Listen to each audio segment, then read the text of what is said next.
হ্যাঁ, খুব উপদেশটা বানাও দিন আমি এক নজর পড়ে ফেলাই দিচ্ছি। আমার উপদেশটা লাগবে না, এই দেশটা আমার বাপের, তো সুদ করে আবার আমার উপদেশটা বানাতে চোর একটা আবল তাবল কথাবার্তা বলতে থাকে। আবার আপনার কাছে চিঠিও দিচ্ছে দেখলাম, আর খোলা চিঠি, খোলা চিঠি আর কি। এটা খারাপ আর কি, একটা আর কি। না, খুব উপদেশটা বানাও দিন আমি এক নজর পড়ে ফেলাই দিচ্ছি। আমার উপদেশটা লাগবে না, এই দেশটা আমার বাপের, আমার বাপ স্বাধীন করে দিয়ে গেছে, আমি জানি এই দেশ আমি চিনি। এখানে আমি বাংলাদেশের বসে বসে কথা বলার, তো শুট করে আবার আমার উপদেশটা বানাতে চোর একটা। ও বলছে গ্রামীণ ফোনে সব ইনকাম গ্রামীণ ব্যাংকে যাবে, যে টাকা গ্রামীণ ব্যাংক গরিব মানুষের সাহায্য করবে। আর এই কথা করে আমার কাছে ওই গ্রামীণ ফোনের ব্যবসা দিয়ে ইউজ একটা টাকা পর্যন্ত গ্রামীণ ব্যাংকে দেয় নাই। আমি 400 কোটি টাকা গ্রামীণ ব্যাংকে দিচ্ছি, 400 কোটি টাকা। ওটা তার অন্যান্য প্রতিষ্ঠানে লাগাচ্ছি আর কি।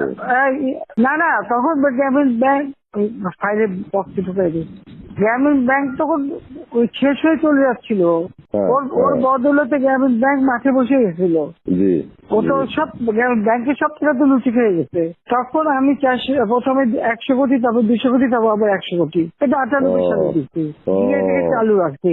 তখন এই গ্রামীণ ফোনের ব্যবসা ছিল, এই ব্যবসাটার থেকে যে লাভটা হবে সেই টাকাটা চলে যাবে গ্রামীণ ব্যাংকে, রেগুলার গ্রামীণ ব্যাংকে একটা সোশ্যাল ইনকাম থাকবে।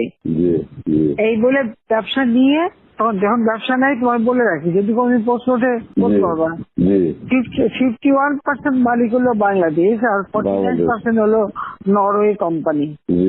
আর এখন যে দেখো সব সে ব্যবসা নরওয়ে কোম্পানির কাছে, তার নিজের কাছে বোধহয় 10 ভাগ বা 15% মতন হয়তো থাকতে পারে, সমস্ত সে বেঁচে খেয়েছে। আর একটা টাকা কোনোদিন গ্রামীণ ব্যাংকে এখান থেকে দেয় নাই। আর আমরা সবচেয়ে বেশি ফ্যাসিলিটি তাকে দিচ্ছিলাম, রেলওয়ে, ফাইবার অপটিক ব্যবহার থেকে শুরু করে সবকিছুতে তাকে এক্সট্রা সুযোগ দেওয়া হয়েছিল। ওইভাবে তো গ্রামীণ ফোনটা তো হ্যাঁ, অন্যদের থেকে সে সবচেয়ে বেশি সুবিধা পাইছে। চোর একটা রক্ত চুষে খাইছে সব। আমি বলছি যে রক্ত শোষা, গরিবের রক্ত শোষা। যে 30% তার হিসাব করলে 30% সুদ হইতো। সে যা গ্রামীণ মানুষকে যে লোন দিত, তাতে তার যে কম্পাউন্ড ইন্টারেস্ট যদি আপনি ক্যালকুলেশন করেন, 40-47% দিয়ে দিত। দেখে এমন হয়, তাহলে আর লোকের আর কি থাকবে, ও তো গরিব আরো বেশি করে হয়ে যাবে। তোমরা তো ইতিহাস জানো না, হিলারি ক্লিন্টনে নিয়ে গেছিল যশোরে, তার হাত দিয়ে গ্রামীণ ব্যাংকে ঋণ দেওয়ালো।